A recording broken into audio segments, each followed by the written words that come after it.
Hello विद्यार्थी मित्रों, कैसे हो आप लोग। आई होप सब कुछ बढ़िया चल रहा होगा, प्रिपरेशन भी अच्छे से चल रही होगी।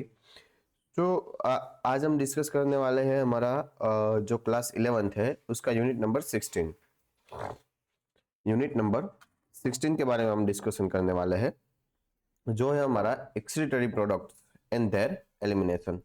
जो भी हमारी बॉडी में वेस्ट प्रोड्यूस होता है, जो हमारी बॉडी में वेस्ट प्रोड्यूस होता है, पहले तो ये वेस्ट है वो कहाँ से बनता है, ये वेस्ट है कहां से बनता है ये, और कैसे बॉडी से बाहर निकलता है, इसके बारे में हमें आज पढ़ना है। ठीक है, कैसे बनता है, कौन कौन से ऑर्गेनिजम्स में कौन कौन सा वेस्ट प्रोड्यूस होता है, उसको क्या बोला जाता है, इन सारे टाइप्स के बारे में आज हमें डिस्कशन करना है। सो एंड तक बने रहिएगा। आई होप कि ये चैप्टर में आपको क्लियर करवा दूं। ठीक है, सो शुरुआत करते हैं हम इंट्रोडक्शन से।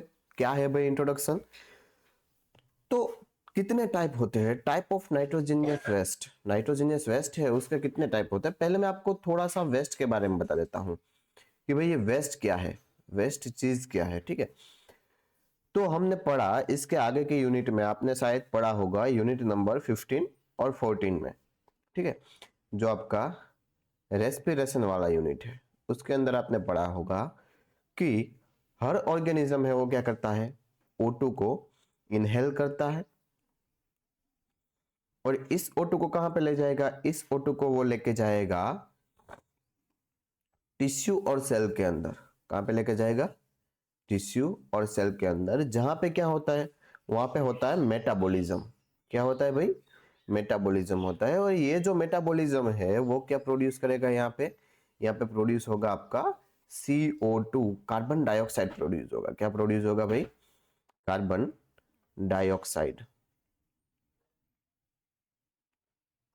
ओके, तो ये जो कार्बन डाइऑक्साइड है वो क्या है, तो कि ये जो कार्बन डाइऑक्साइड है इसको हम क्या बोलते हैं, वेस्ट बोलते हैं। इसको बाहर निकालना पड़ेगा। ठीक है, ठीक है सर, इसका तो पता है हमें, हमें पता है कि ये लंग्स थ्रू बाहर निकल जाएगा। किसके थ्रू बाहर निकल जाएगा, लंग्स के माध्यम से ये बाहर चला जाएगा बॉडी के बाहर। ठीक है, तो सर और कौन सा वेस्ट होता है हमारी बॉडी में, तो हमारी बॉडी में हम जो भी खाना खाते हैं यानी कि जो भी फूड लेते हैं। ठीक है, अब फूड में हमारा क्या रहेगा, फूड में हमारा प्रोटीन रहेगा। ठीक है, प्रोटीन किससे बना है, प्रोटीन बना है अमीनो एसिड से।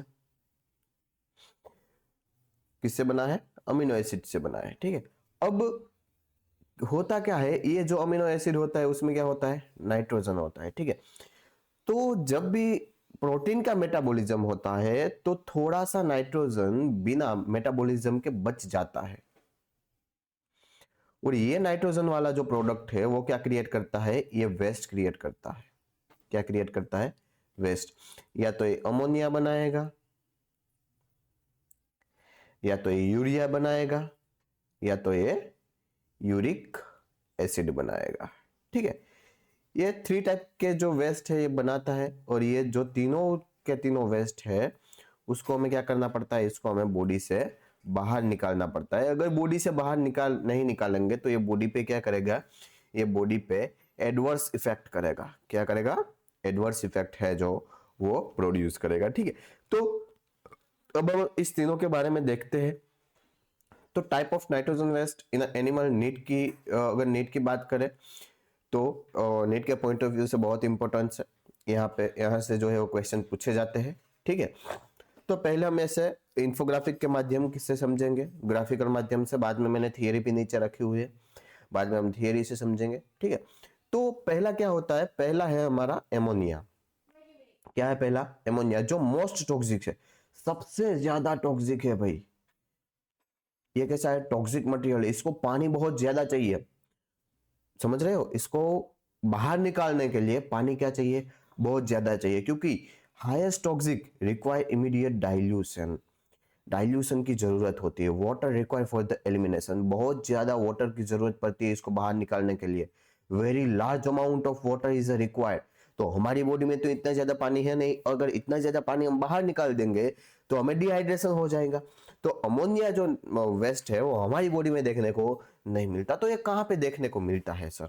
ठीक है, तो पहले तो इसकी जो भी प्रोसेस ऑफ एक्सक्रिएशन है वो कैसे है, ये कैसे एक्सक्रिएट करते हैं इसको।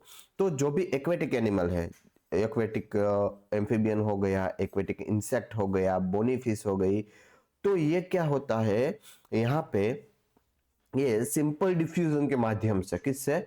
सिंपल डिफ्यूजन के माध्यम से बॉडी से अमोनिया को कहां पे छोड़ेंगे? पानी में छोड़ेंगे। कहां पे छोड़ेंगे? पानी में छोड़ेंगे। ठीक है, इस ये वाला जो ऑर्गेनिज्म है इसको क्या कहते हैं हम? एमिनोटेलिज्म। क्या बोलते हैं? एमिनोटेलिज्म। जो एमोनिया को क्या करता है? एमोनिया को अपनी बॉडी से बाहर निकलता है, उसको हम क्या बोलेंगे? एमिनोटेलिज्म। ठीक है, बाद में आता है यूरिया, जो कैसा है? मॉडरेट टॉक्सिक है, जो कि इसमें देखने को मिलता है, हमारे जो ह्यूमन है उसमें देखने को मिलता है। इसकी टॉक्सिसिटी कैसी है? मॉडरेट है, लेस देन अमोनिया, अमोनिया से कम टॉक्सिक है। ठीक है, water required for elimination, elimination के लिए किसकी जरूरत होती है? वाटर की जरूरत होती है। Moderate amount of water is required, water की जरूरत होती है मगर कितनी? मॉडरेट अमाउंट, इतने ज्यादा वाटर की रिक्वायरमेंट नहीं होती। ठीक है, अब इसका जो प्रोसेस है वो क्या होता है? लीवर, लीवर है क्या करेगा? उसको ट्रांसफॉर्म करेगा किसमें? यूरिया में। फिर यूरिया को कहाँ पे निकाला जाएगा? बॉडी से बाहर निकाला जाएगा। ऐसे जो ऑर्गेनिज्म होते हैं, ऐसी जो प्रोसेस होती है उसको बोलते हैं हम यूरियोटेलिज्म। क्या बोलते हैं? यूरियोटेलिज्म बोलते हैं। ठीक है, बहुत इंपॉर्टेंट है, याद रखना। ह्यूमंस हो गया, टेरेस्ट्रियल एम्फीबियन हो गया, मराइन फिश हो गई, ये सब किसको एक्सक्रिएट करते हैं? यूरिया को एक्सक्रिएट करते हैं। इसके बाद में क्या आता है? इसके बाद में आता है यूरिक एसिड, जो कैसा है? Less toxic. ओके, कम टॉक्सिक है, इसकी टॉक्सिसिटी इतनी ज्यादा नहीं होती। टॉक्सिक कैन बी स्टोर्ड, इसको स्टोर भी किया जाता है, और ये टॉक्सिक भी है। Water required for elimination, water सब में रिक्वायरमेंट है मगर इसमें मिनिमम, इसमें बहुत ज्यादा था यहाँ पे उससे कम था, और यहाँ पे एकदम मिनिमम वाटर की रिक्वायरमेंट होती है। एक्सक्रिएट एज अ पेस्ट और पैलेट, हम जो हो लिक्विड के माध्यम से इसको एक्सक्रिएट करते हैं, जब यहाँ पे उसकी क्या बन जाएगी? पेलेट बन जाएगी। जो भी ये टाइप के ऑर्गेनिज्म है वो किससे एक्सक्रिएट करेंगे? किस फॉर्म में करेंगे? पेलेट फॉर्म में एक्सक्रिएट करेंगे। प्रोसेस ऑफ एक्सक्रिएशन, तो वो क्या करते हैं? वो एक्सक्रिएशन करते हैं किसका? यूरिक एसिड का। उसको क्या बोलेंगे हम? यूरिकोटेलिज्म बोलेंगे। क्या बोलेंगे? यूरिकोटेलिज्म। एग्जाम्पल में रेप्टाइल्स हो गया, हमारा बर्ड्स, ईगल हो गया, टेरेस्ट्रियल इंसेक्ट हो गए, स्नेल हो गए, ये सब किस फॉर्म में बाहर निकालेंगे? तो ये सब पेलेट या पेस्ट फॉर्म में बाहर निकालेंगे। ठीक है, चलो यही सारा यहाँ पे लिखा है। टॉक्सिसिटी हो गई, वाटर रिक्वायरमेंट हो गया, प्रोसेस ऑफ एक्सक्रिएशन हो गया, और एग्जाम्पल हो गया। ठीक है, तो यहाँ पे टॉक्सिसिटी हाईएस्ट है, मॉडरेट है, और लिस्ट टॉक्सिक है। यहाँ पे वाटर की रिक्वायरमेंट वेरी लार्ज है, यहाँ पे मॉडरेट है, और यहाँ पे मिनिमम है। प्रोसेस क्या है?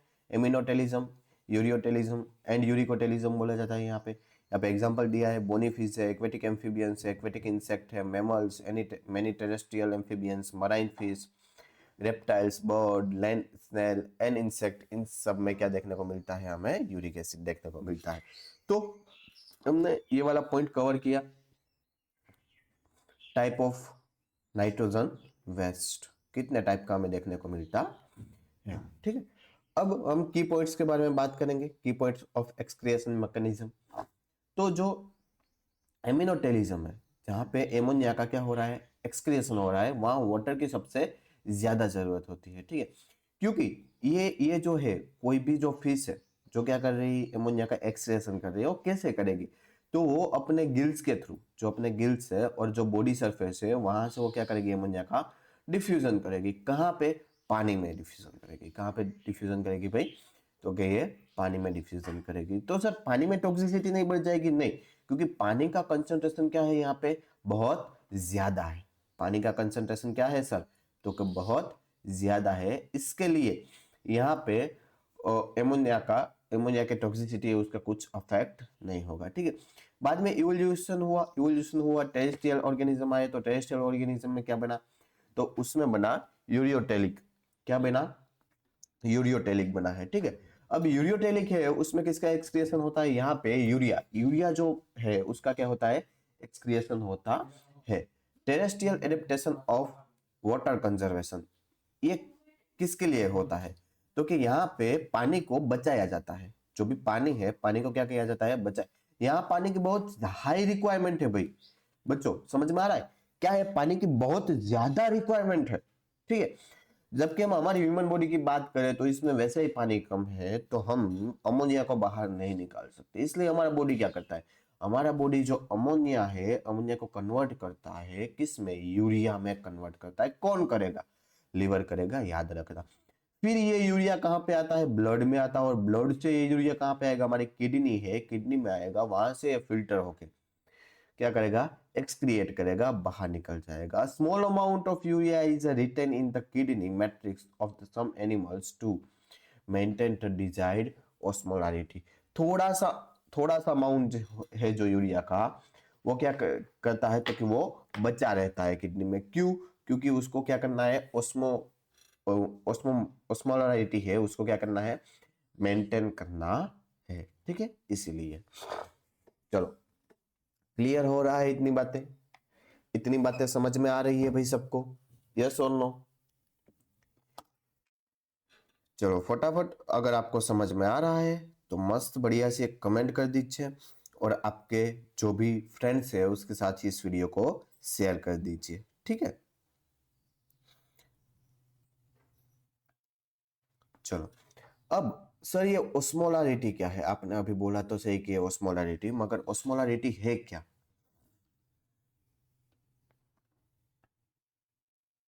ओस्मोलारिटी के बारे में मैं आपको थोड़ा सा बता देता हूँ, ये क्या है ओस्मोलारिटी। तो जो भी ओस्मोलारिटी है, ये डिटर इसको यूज किया जाता है किसके लिए? ऑस्मोटिक प्रेशर को डिटेक्ट करने के लिए। ऑस्मोटिक प्रेशर को डिटरमाइन करता है, ठीक है। अब ये होता क्या है? ऑस्मोटिक प्रेशर क्या होता है? ऑस्मोटिक प्रेशर क्या होता है?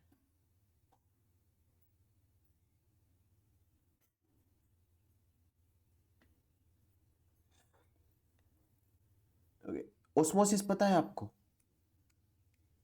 ओस्मोसिस पता है? यहाँ पे मैंने एक क्या लिया है? एक बड़ा सा, एक जो भी है वो बर्तन लिया है, उसके बीच में मैंने क्या रख दिया है? एक मेम्ब्रेन रख दिया है। क्या रख दिया है? मेम्ब्रेन रख दिया है। तो इस मेम्ब्रेन में से जो वाटर का मूवमेंट हो रहा है, किसका मूवमेंट हो रहा है? वाटर का, इस साइड से। क्यों सर? क्योंकि यहाँ पे जो भी सोल्यूट है उसका कंसंट्रेशन ज्यादा है, और यहाँ पे उसका सोल्यूट का कंसंट्रेशन कम है। तो इस यहाँ पे कंसंट्रेशन ज्यादा होने की वजह से इन दोनों को सेम करने के लिए वाटर का मूवमेंट हो रहा है इस साइड से इस साइड। तो इसको क्या बोलते हैं? इसको हम बोलते हैं ओस्मोसिस। क्या बोलते हैं? ओस्मोसिस। अगर इस मूवमेंट को रोकना है तो इस साइड से क्या लगाना पड़ेगा? यहाँ से प्रेशर लगाना पड़ेगा। तो इस मूवमेंट को रोकने के लिए जिस प्रेशर की जरूरत होती है उसको क्या बोलते हैं? हम ऑस्मोटिक प्रेशर बोलते हैं। क्या बोलते हैं? ऑस्मोटिक प्रेशर बोलते हैं, ठीक है। समझ में आया?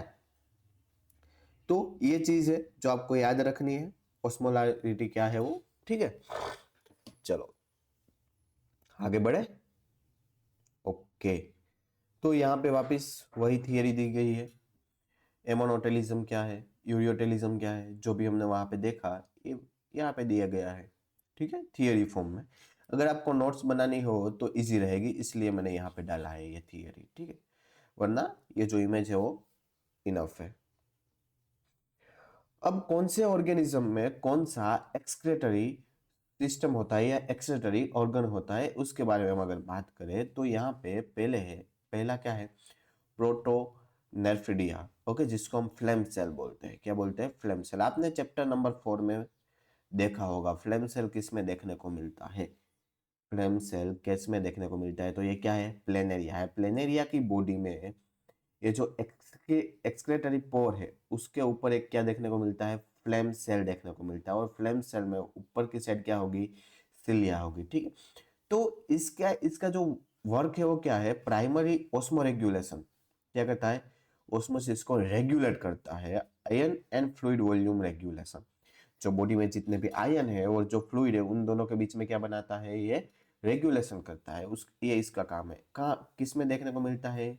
ये देखने को मिलता है प्लेटीहेल्मिन्थेस में, यानी कि फ्लैट होम लाइक प्लेनेरिया में, रोटिफर्स में, सम एनालिड्स में, पची सिफेलोकोडेट और एम्फिओक्सस में ये देखने को मिलता है। और एम्फिओक्सस से काफी बार नीट में पूछा गया है, तो याद रखना है हमें, ठीक है। फिर नेफ्रिडिया, नेफ्रिडिया क्या है भाई, इसका फंक्शन क्या है नेफ्रिडिया का? तो पहले बात करें, ये जो नाइट्रोजनियस वेस्ट होता है उसको रिमूव करता है, और जो फ्लूइड और आयन के बीच में जो फ्लूइड आयन बैलेंस को क्या करता है, मेंटेन करता है, ठीक है। किस में देखने को मिलता है? ऑर्थोम और अदर एनालिट्स में देखने को मिलता है। अब कैसा होता है नेफ्रिडिया? तो यहाँ पे क्या होता है, नेफ्रोस्टोन होता है, फिर में एक कोल्ड ट्यूब होती है, फिर कैपिलरी नेटवर्क होता है, फिर नेफ्रिडियोस्पोर होता है, और सेप्टम इसको कवर करता है। क्या देखने को मिलता है? सेप्टम देखने को मिलता है। तो यहाँ से उसका फिल्ट्रेशन होके इन सब में जाएगा, और फिर ये अपनी पीछे के भाग से वो बाहर निकाल देगा, ठीक है, एक्सक्रिएशन कर देगा उसका। समझ में आ रहा है आप लोगों को? दिमाग में घुस रहा है भाई? फिर मालपीजियन ट्यूब है। मालपीजियन ट्यूब कैसे देखने को मिलती है? तो इस टाइप की कुछ मालपीजियन ट्यूब है वो देखने को मिलती है। इसका काम क्या है? इसका काम भी वही है, removal of nitrogenous waste waste और ऑस्मोरेगुलेशन। एग्जाम्पल कौन से देखने को मिलते हैं? कॉकरोच है, क्या है, मोस्ट इंसेक्ट, जो भी इंसेक्ट है उसमें ये देखने को मिलेगा। ओके, सबसे पॉपुलर एग्जाम्पल कौन सा है? तो कि सबसे पॉपुलर एग्जाम्पल है यहाँ पे कॉकरोच का। तो ये बातें है वो आपको समझ में आनी चाहिए, आपके दिमाग में है वो घुसनी चाहिए, ठीक है। समझ में आ रहा है बेटा? चलो आगे की बात करते हैं। अब होता है एंटेनल ग्लैंड, जिसको ग्रीन ग्लैंड भी बोलते हैं। क्या बोलते हैं? ग्रीन ग्लैंड, क्योंकि ये एंटेना के बाजू में ही होती है, इसलिए इसको एंटेनल ग्लैंड बोलते हैं, ठीक है। तो इसका फंक्शन भी क्या है? एक्सक्रीटरी फंक्शन है। कहाँ पे देखने को मिलता है? क्रस्टेशियंस लाइक अ प्रॉन्स, प्रॉन्स में ये चीज है वो देखने को मिलेगी, ठीक है। समझ में आ रहा है? ठीक है, तो इतने इतने जो स्ट्रक्चर्स हैं वो किसके हैं? क्योंकि ये जो स्ट्रक्चर्स है वो हमें डिफरेंट डिफरेंट जो भी ऑर्गेनिजम्स है उसमें देखने को मिलते हैं, ठीक है भाई। डिफरेंट डिफरेंट जो ऑर्गेनिजम्स है उसमें ये सारे स्ट्रक्चर है हमें देखने को मिलते हैं। चलो अब हम आगे की बात करें, तो यहाँ पे जो भी आपका जो प्राइमरी पोर्शन है, जो चैप्टर का इंट्रोडक्शन है, ये इंट्रोडक्शन खत्म होता है। इंट्रोडक्शन यहाँ पे खत्म होता है, ठीक। तो यहाँ पे जो दी गई है थियरी, इस थियरी वो जो ऊपर लिखा है वही मैंने थियरी में नीचे लिखा है। किस लिए? तो कि आपकी नोट्स के लिए, अगर आपको नोट्स बनानी है तो यहाँ से आप बना सकते हो। अगेन अगर किसी को नोट्स चाहिए तो हमें टेलीग्राम पे फॉलो कर सकता है। टेलीग्राम चैनल है हमारी biology by Sanjay sir, okay. तो वहाँ पे हमें फॉलो कर सकता है, वहाँ पे मैं ये नोट्स दे दूंगा। टेलीग्राम चैनल है हमारी बायोलॉजी बाय मोकरिया सर है आई थिंक। अगर ये ना मिले तो संजय सर सर्च करना, मिल जाएगा, ठीक है। चलो अब हम हमारी बॉडी में कैसी सिस्टम है, हमारी बॉडी के बारे में बात करते हैं कि हमारी ह्यूमन एक्सीटरी सिस्टम है वो कैसी है। ह्यूमन के अंदर जो एक्सीटरी, हमारी जो एक्सीटरी सिस्टम है वो कैसी है, इसके एनाटॉमी और इसके स्ट्रक्चर के बारे में बात करना है, ठीक है। हमारी जनरल एनाटॉमी क्या है, वो कहाँ पे उसका लोकेशन है, तो सारा मैंने ग्राफिकल रिप्रेजेंटेशन से आपको समझाने की कोशिश की है कि कहाँ पे है। हमारा जो एक्सीलरी सिस्टम है उसमें वन पेयर ऑफ किडनी देखने को मिलता है, ये हमारी किडनी है। One pair of kidney, one pair of ureters, one pair of urinary bladder, और सॉरी वन है, वन यूरिनरी ब्लैडर और वन यूरेथा देखने को मिलता है, ठीक है। अब अगर हम बात करें हमारी किडनी की, तो दो किडनी होती है हमारी, एक लेफ्ट साइड में होती है, एक राइट साइड में हमारी किडनी देखने को मिलती है। कैसी होती है इसका अपीयरेंस कैसा होता है? रेडिश रेडिश ब्राउन और बीन शेप का इसका स्ट्रक्चर जो होता है। ये कैसा शेप है उसका? तो कैसा, ये उसका बीन शेप है। कैसा है? बीन, ओके, ठीक है। फिर क्या होता है? यूरेटर होता है, यूरिनरी ब्लैडर होता है, और यूरेथ्रा होता है, ये दोनों में देखने को मिलते हैं। यूरेटर कितने होते हैं? एक पैर में होते हैं, दो यूरेटर होते हैं। एक क्या होता है? यूरिनरी ब्लैडर, और एक यूरेथ्रा में देखने को मिलता है, ठीक है। अब इसका पोजीशन कहाँ पे है, ये लोकेशन कहाँ पे है? तो situated between the level of the last thoracic T12, ये रहा हमारा T12 और थर्ड लंबर यानी कि L3। T12 और L3 के बीच में ये जो वर्टिब्रे हमारी हमारी जो पीछे का जो वर्टिब्रल कॉलम है उसमें T12 और L3 के बीच में हमें देखने को मिलती है, ठीक है। इसका पोजीशन कैसा है? Close to the dorsal inner wall of the abdominal cavity. Abdominal cavity की एकदम नजीक है ये देखने को मिलेगी। ठीक है, डायमेंशन अगर हम देखें तो उसकी लेंथ कितनी है 10 to 12 सेंटीमीटर से, उसकी विड्थ 5 to 7 सेंटीमीटर है। थिकनेस कितनी है तो कि इसकी थिकनेस है 2 to 3 सेंटीमीटर। और वेट कितना रहेगा एवरेज 120 to 170 ग्राम इसका एवरेज है वो रहता है। ठीक है, समझ में आया? तो यही बात हमें यहाँ पे मेंशन की गई है। बाद में इंटरनल स्ट्रक्चर कैसा होता है किडनी का, उसके बारे में अगर बात करें तो इंटरनल स्ट्रक्चर में हम बाहर से लेके अंदर तक बात करेंगे तो सबसे बाहर आउटर मोस्ट लेयर होता है, उसको हम क्या बोलते हैं, कैप्सूल बोलते हैं। Capsule is the outer most layer of the kidney. ठीक है, किडनी का आउटर मोस्ट लेयर है उसको क्या बोलेंगे हम, कैप्सूल बोलेंगे। ठीक है, अब यहाँ पे इसके दो टाइप पड़ते हैं, एक होता है आउटर कोस्ट कोर्टेक्स और एक होता है इनर कोर्टेक्स। जो बाहर का भाग है उसको हम क्या बोलेंगे, आउटर कोर्टेक्स बोलेंगे। जो अंदर का भाग है उसको हम क्या बोलेंगे, इनर मेड्यूला बोलेंगे। क्या बोलेंगे, इनर मेड्यूला। ठीक है, समझ में आया?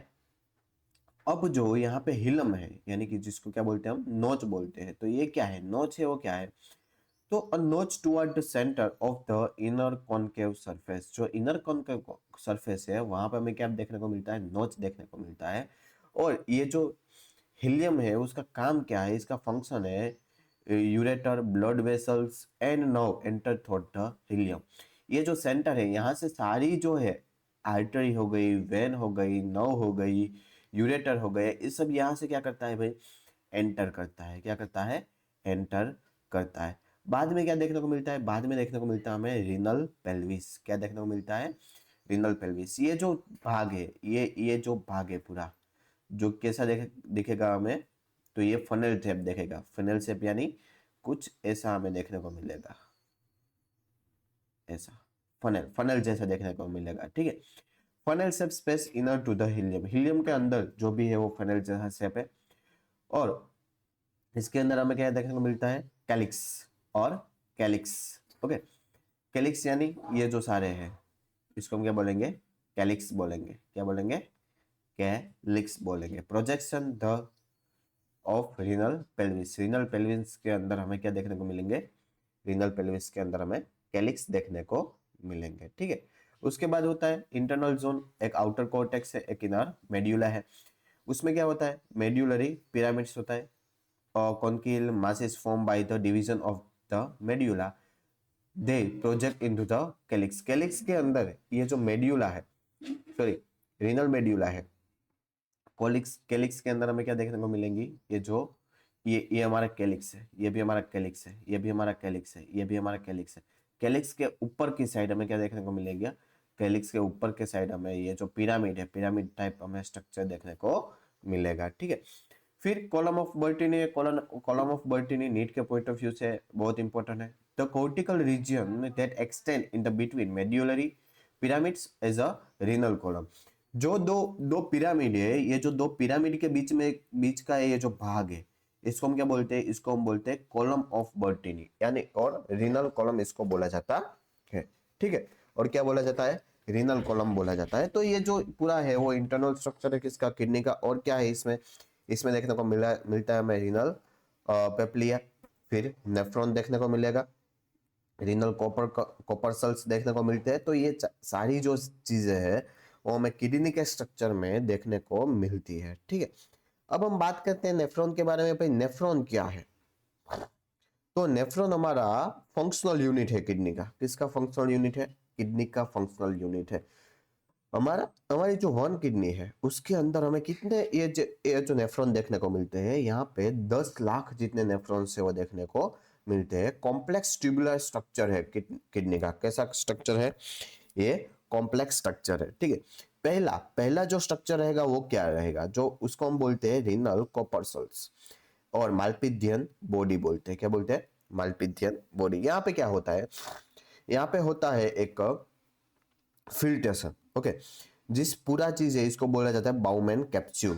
क्या बोला जाता है, बाउमैन कैप्सूल। ठीक है, तो इसके अंदर क्या है, इसके अंदर एक होती है एफरेंट एट्रियोल्स और एक होती है इफरेंट एट्रियोल्स। ओके, एफरेंट एट्रियोल्स है वो क्या करती है, ये ब्लड को अंदर लेके जाती है, और जो एफरेंट है वो ब्लड को बाहर लेके आती है। ठीक है, अंदर होता है उसको हम बोलते हैं बाउमैन कैप्सूल, जो है ग्लोमेरुलस। ग्लोमेरुलस जो ये जो पूरा वॉल देखने को मिलता है उसको हम बाउमैन कैप्सूल बोलते हैं।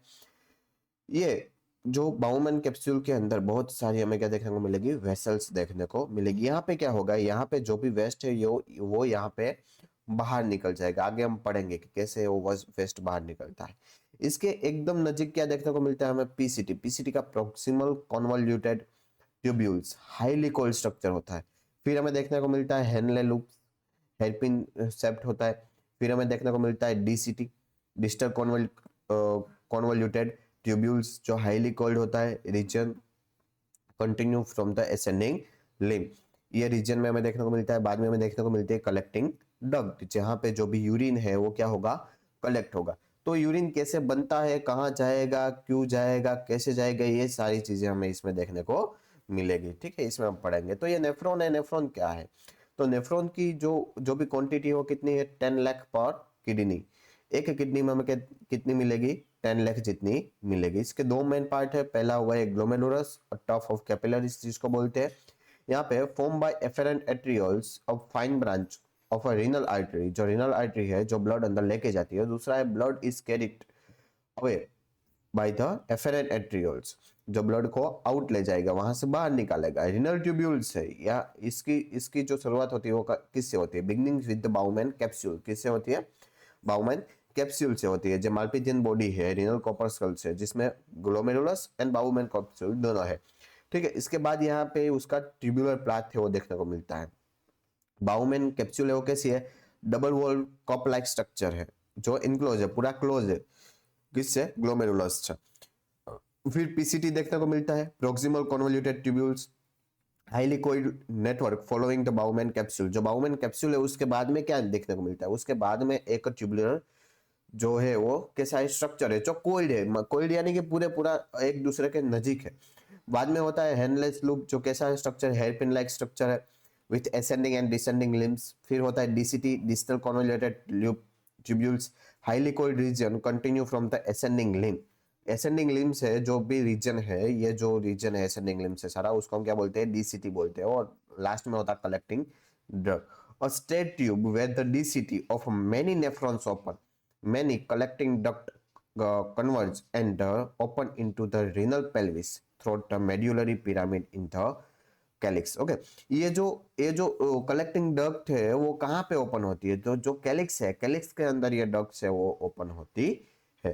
ठीक है, समझ में आ रहा है, दिमाग में कुछ रहा है भाई, कहाँ पे ओपन होगी, है कैलिक्स में ओपन होगी। ठीक है, अब यहाँ पे हमें दो टाइप के जो भी नेफ्रॉन्स है वो देखने को मिलता है। एक होता है कोर्टिकल और एक होता है जक्स्ट्रा मेड्यूलरी नेफ्रॉन्स। इन दोनों के बीच में जो भी डिफरेंस है वो क्या है, ये डिफरेंस के बारे में हम थोड़ी सी बात करते हैं। ठीक है, तो ये कितने कहाँ पे देखने को मिलते हैं, कोर्टिकल्स नेफ्रॉन है और मेजोरिटी ऑफ नेफ्रॉन से जितने भी नेफ्रॉन है वो कैसे है, कोर्टिकल्स है। जबकि हम जक्स्ट्रा मेड्यूलरी की बात करें तो कहीं कहीं जगह पे देखने को मिलते हैं। लूप ऑफ हेनले यहाँ पे बहुत छोटा होगा, यहाँ पे बहुत लंबा लूप है। ठीक है, extension in a medulla, extend very little into medulla, medulla में थोड़ा सा एक्सटेंड हुआ है। Runs deep into the medulla, ये मेड्यूला में डीप देखने को मिलेगा, बहुत डीप तक ये जाता है। ठीक है, वासा रेक्टा एब्सेंट, यहाँ पे बहुत छोटा सा वासा रेक्टा होता है, एब्सेंट है। यहाँ पे प्रेजेंट एंड वेल डेवलप, क्या है, वासा रेक्टा प्रेजेंट है। ठीक है, अभी हम देखेंगे इसका इसका जो इमेज है वो भी देखेंगे तो आपको बहुत ज्यादा क्या आएगा, ख्याल आएगा और बहुत ज्यादा समझ में आएगा कि भाई वासा रेक्टा क्या है, कैसे देखने को मिलता है। ठीक है, समझ में आ रहा है, दिमाग में घुस रहा है। ओके, अब जो blood vessels around the tubules, जो जो भी ट्यूब्यूल्स है, डीसीटी हो गया, पीसीटी हो गया, एनएस लूप हो गया, उसके अराउंड में जो ब्लड वेसल्स देखने को मिलती है उसके बारे में अगर हम बात करते हैं तो पहला होता है peritubular capillaries, a fine capillaries network from by the efferent arterioles emerging from the glomerulus surrounding the renal tube. Renal tube के सराउंडिंग में क्या देखने को मिलता है, कैपिलरी का स्ट्रक्चर नेटवर्क देखने को मिलता है। वासा रेक्टा क्या है, a minute vessels of the peritubular network, peritubular network का ही है, that runs parallel to Henle's loop, Henle's के लूप में जो यू फॉर्म में पैरेलल रन होता है उसको हम बोलते हैं वासा रेक्टा। क्या है भाई वासा रेक्टा, ओके, ये रहा, यहाँ पे रहा, ये जो है ये हेनले का लूप है हमारा, इसके सराउंडिंग में जो भी ब्लड वेसल्स है उसको हम क्या बोलेंगे, इसको हम बोलेंगे वासा रेक्टा। क्या बोलेंगे, वासा रेक्टा बोलेंगे। ओके ठीक है। और पेरिट्यूबुलर नेटवर्क है वो क्या है, तो कि यहाँ पे जो भी ट्यूब्यूल्स है उसके जो सराउंडिंग में जो ट्यूब्यूल सराउंडिंग में जो वेसल्स है उसको हम क्या बोलेंगे, उसको हम बोलेंगे पेरिट्यूबुलर कैपिलरीज, तो डीसीटी और पीसीटी के इर्द गिर्द घूमती है। ठीक है, समझ में आ रहा है। अब जो कोर्टिकल और जक्स्ट्रा मेड्यूलरी नेफ्रॉन्स है उसके बीच में फर्क क्या है।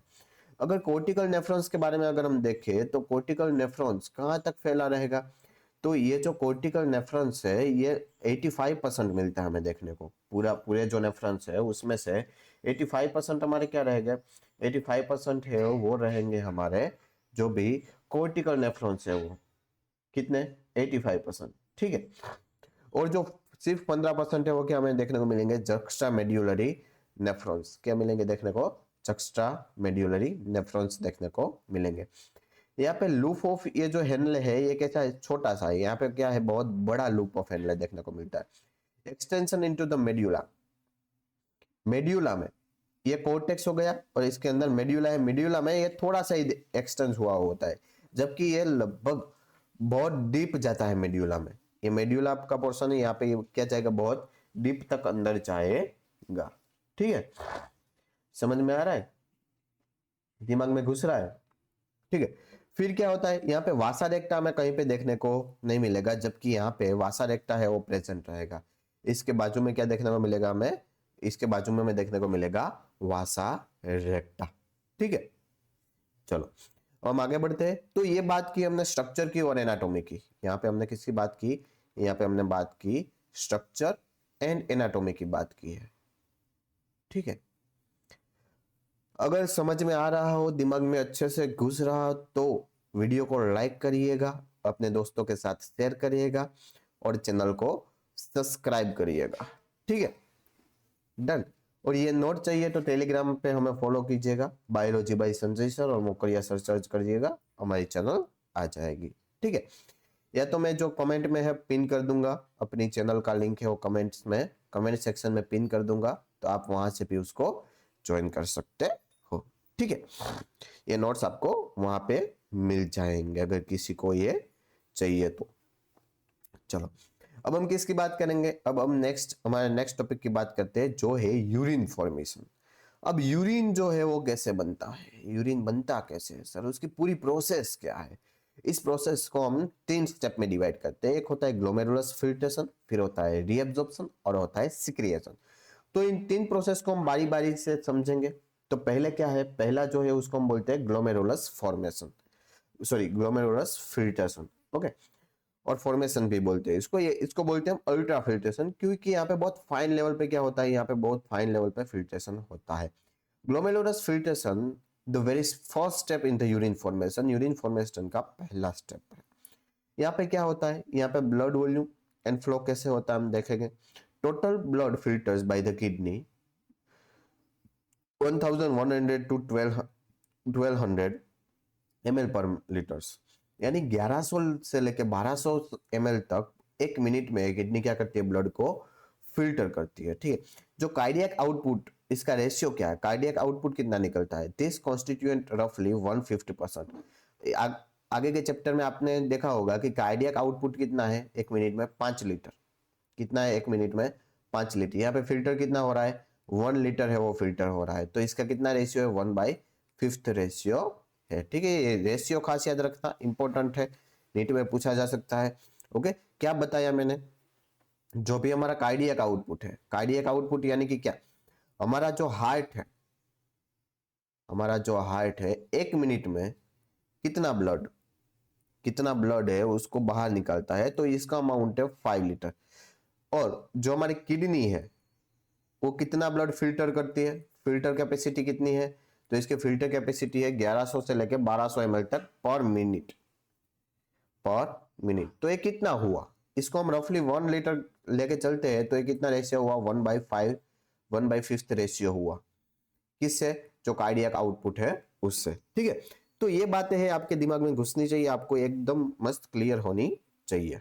चलो आगे अगर हम बात करें, तो आगे बात करते हैं कैसे होता है द फिल्ट्रेशन बैरियर और पोडोसाइट भी क्या है उसके बारे में भी अगर हम बात करें तो फिल्ट्रेशन में बैरियर कौन कौन से हमें देखने को मिलते हैं। Endothelium of glomerulus blood vessels. Blood vessels का जो एंडोथेलियम है अंदर का भाग है, एक तो पहले वहां से निकल के आता है, फिर बेसमेंट मेम्ब्रेन देखने को मिलते हैं। ये क्या है, ये हमारी दोनों बेसमेंट मेम्ब्रेन है। एसेल्यूलर लेयर किसके बीच में है, जो हमारी ब्लड कैपिलरी और जो हमारा ब्लड कैपिलरी और जो अंदर का ट्यूबुलर नेटवर्क है उसके बीच में जो जो भी है उसको हम क्या बोलते हैं, बेसमेंट मेम्ब्रेन बोलते हैं। ठीक है, फिर होता है epithelium of bowmen capsule. Bowmen capsule की जो एपिथेलियम है, जो वहां पे पोडोसाइट्स है, वो ये तीन बैरियर हमें देखने को मिलती है। अब जो पोडोसाइट्स है, पोडोसाइट के बीच में ऐसे ऐसे ऐसे थोड़े छोटे छोटे छोटे छोटे गैप होंगे, स्पेस होंगे, माइन्यूट स्पेस होगी, जहां से वो फिल्टर होके कहां जा रहा है, अंदर जा रहा है। Podocyte are arrange in the intricate manner to leave the space. यहाँ पे क्या देखने को मिलती है, थोड़ी थोड़ी स्पेस देखने को मिलती है जहां से वो जो ब्लड है, ब्लड में से जो बाहर निकला है जो लिक्विड है वो फिल्टर होके अंदर जा सके। ठीक है, अब अल्ट्रा फिल्ट्रेशन क्यों बोला है सर इसको। Blood is filter so finally that almost all constituent of the plasma pass through the lumen of the bowmen capsule. जो सारे भी प्लाज्मा के कॉन्स्टिट्यूएंट है वो क्या करते हैं, वो यहां से फिल्टर होके अंदर जाएंगे, एक्सेप्ट प्रोटीन। जो प्रोटीन के लार्ज मॉलिक्यूल है वो यहां से पास नहीं हो पाएंगे, बाकी सारे है वो क्या कहां पे जाएंगे, बाउमेन के ल्यूमेन के अंदर जाएंगे। ठीक है, समझ में आ रहा है। तो यही बात यहाँ पे लिखी है, आप एक बार इसको देख लेना भाई, आप एक बार इसको पढ़ सकते हो। जो मैंने वहां पे आपको पढ़ाया है वही वो बात ही यहाँ पे लिखी है। नेक्स्ट क्या है, नेक्स्ट है glomerular filtration rate and it's regulation. इसका फिल्ट्रेशन रेट कितना होता है और रेगुलेशन कौन करता है। ठीक है, अब डेफिनेशन क्या है, किसको हम बोलते हैं glomerular filtration rate. Glomerular filtration rate क्या है, amount of filter from by the kidney पर मिनट। एक किडनी, जीएफआर क्या है सर आपका, जीएफआर क्या है, तो जो भी किडनी है आपकी वो एक मिनट में, एक मिनट में कितना जो भी ब्लड है उसको फिल्टर करती है, उसका जो रेट है उसको हम क्या बोलेंगे, जीएफआर बोलेंगे, किडनी फिल्टर इन अ पर मिनट। ओके, तो नॉर्मल वैल्यू अगर हम देखने को जाए तो ये कितनी है, 125 ml पर मिनट। 125 ml 125 ml को एक मिनट में वो क्या करती है, फिल्टर करती है। यानी कि पूरे डे का क्या कितना हुआ, 180 लीटर। कितना हुआ, एक 80 लीटर। हेल्थी किडनी है वो 180 लीटर पर डे क्या करेगी, फिल्ट्रेशन करेगी। ठीक है, ये आपको पता रहना चाहिए। ओके, अब रेगुलेशन कौन करेगा, रेगुलेशन करेगा जक्स्टा ग्लोमेरुलस एपर्टस। ओके, ये जो जक्स्टा ग्लोमेरुलस एपर्टस है, ये जो इसका फ्लो है उसको क्या करेगा, रेगुलेशन करेगा। कैसे करेगा, इसका मैकेनिज्म क्या है, activate JG cell. JG cell जब भी इसका जीएफआर घटेगा, जीएफआर क्या हो रहा है, फॉल डाउन हो रहा है यानी कि घट रहा है, तब क्या करेगा, तब ये जो जेजी सेल है यानी कि जक्स्टा ग्लोमेरुलस सेल है वो क्या हो गए, एक्टिवेट हो गए। एक्टिवेट होके रेनिन को रिलीज करेगा, किसको रिलीज करेगा, रेनिन को। और ये जो रेनिन है वो स्टिमुलेट करेगा किसको, ब्लड फ्लो को। किसको स्टिमुलेट करेगा, ब्लड फ्लो को। यहाँ पे क्या होगा, यहाँ पे होगा वासो कॉन्स्ट्रिक्शन होगा ऑफ एफरंट। एफरंट का वासो कॉन्स्ट्रिक्शन और वासो डायलेशन ऑफ इफरंट। ये जो एफरंट है उसका कॉन्ट्रैक्शन होगा, यानी कि वो उसकी जो पौड़ाई है, उसका जो डायमीटर है वो छोटा होगा, और एफरंट है उसका क्या होगा, बड़ा होगा। तो वापिस जो रेट है वो क्या हो जाएगा, नॉर्मल हो जाएगा। ठीक, maintain the filtration rate for the homeostasis. Homeostasis के लिए क्या करना पड़ता है, इस फ्लो को मेंटेन करना पड़ता है। ठीक है, तो यही चीजें यहाँ पे ऊपर लिखी है आपकी। थर्ड फेज है हमारा रीएब्जॉर्प्शन। रीएब्जॉर्प्शन क्या है, अंडरस्टैंडिंग रीनल रीएब्जॉर्प्शन। रीनल अगर कोई हेल्दी है तो इसमें 99% जितना फिल्ट्रेट क्या होता है, रीएब्जॉर्ब होता है।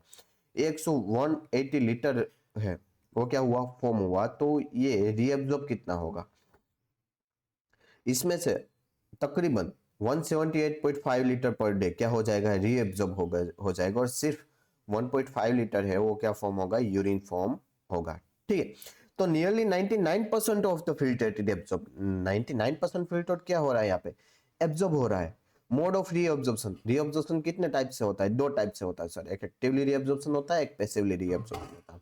एक्टिवली जो ट्रांसपोर्ट है वो कैसे होता है, यहाँ पे एनर्जी की रिक्वायर होती है, जैसे कि ग्लूकोज हो गया, एमिनो एसिड हो गया, सोडियम हो गया, तो ये जो तीनों मॉलिक्यूल है उसका रीअब्जॉर्प्शन करने के लिए किसकी जरूरत लगेगी, एनर्जी की जरूरत लगेगी। जबकि पैसिव क्या होता है, यहाँ पे कोई भी एनर्जी की रिक्वायरमेंट नहीं है, नाइट्रोजन वेस्ट है, यूरिया है, यूरिक एसिड है, वाटर है, तो ये ऑस्मोसिस या डिफ्यूजन से क्या होता है, रीअब्जॉर्ब होता है। जबकि वो वाले है, प्रोटीन हो गया, ग्लूकोज हो गया, अमीनो एसिड हो गया, सोडियम हो गया, इसके रीअब्जॉर्प्शन के लिए हमें क्या चाहिए होगा, इसके रीअब्जॉर्प्शन के लिए हमें एटीपी चाहिए होगा। ठीक है, समझ में आया। अब ट्यूब्यूलर सिक्रिएशन क्या है, हमने पहले क्या देखा, हमने फिल्ट्रेशन देखा, फिर जीएफआर देखा, फिर रीअब्जॉर्प्शन देखा, अब सिक्रिएशन, वापस सिक्रिएशन कैसे होता है।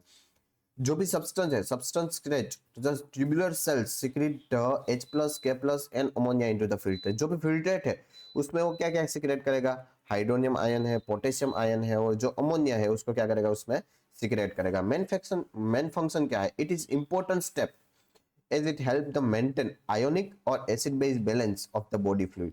ये क्या करेगा, जो आयोनिक और एसिड बेस फ्लूइड है, जो हमारा बॉडी का एसिड बेस जो रेशियो है उसको क्या करेगा, बॉडी फ्लूइड का, वो मेंटेन करने का काम करेगा। कैसे होता है, देखो यहाँ पे देखो, ये क्या है, ये ब्लड कैपिलरी है, ये क्या है हमारी, ये हमारी ब्लड कैपिलरी है, ये इन दोनों के बीच में फ्लूइड है, और यहाँ पे हमारा क्या होगा, यहाँ पे हमारा फिल्ट्रेट होगा। ठीक है, ये फिल्ट्रेशन ल्यूमेन है। तो अगर यहाँ पे देखने को चाहिए तो वाटर H2O सिक्रेशन किसका होगा, H प्लस का होगा, K प्लस का होगा, NH3 का सिक्रिएशन होगा। बाकी जो सारी चीजें हो आ रही है वो कहाँ से आ रही है, फ्लूइड में से आ रही है। ठीक है, इसका इसका जो है वो क्या मेन फंक्शन क्या है, ये बैलेंस करता है किसको, ionic balance, regulate K plus level in the blood, potassium का लेवल है वो किस क्या करता है, मेंटेन करता है, prevent hyper kalaemia, maintain the sodium and potassium ratio, sodium और पोटेशियम रेशियो को क्या करेगा, मेंटेन करेगा। एसिड बेस बैलेंस, जो ब्लड की पीएच है उसको मेंटेन करने के लिए एसिड बेस बैलेंस को भी क्या करना पड़ेगा, मेंटेन करना पड़ेगा।